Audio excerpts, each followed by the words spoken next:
Unexplained disappearances, what could have happened? Jessica Harper never imagined that moving to the small town of Elmridge, Maine, would be the beginning of her worst nightmare.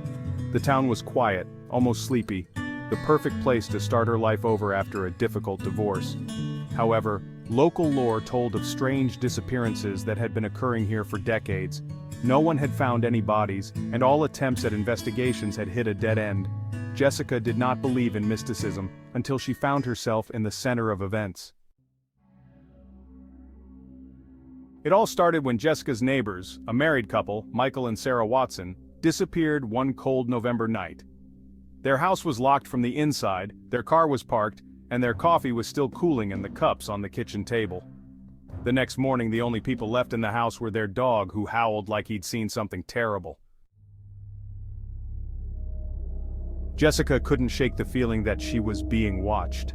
She thought the shadows outside the window were moving, and at night she heard strange noises, like whispers coming from the walls. She tried to convince herself that these were just symptoms of fatigue and stress, but it got worse every day.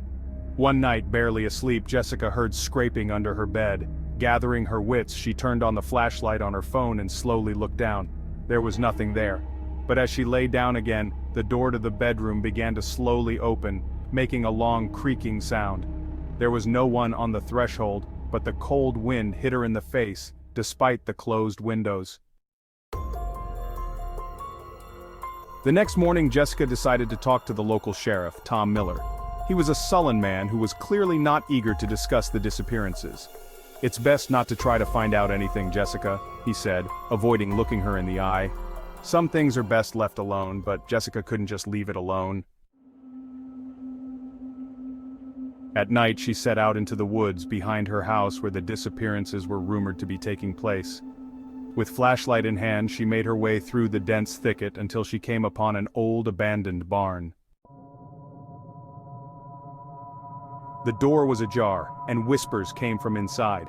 Her heart pounded, but curiosity was stronger than fear.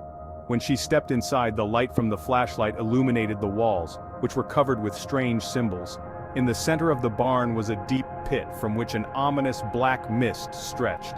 The whispers grew louder, turning into an unbearable chorus of voices. Suddenly, her flashlight went out.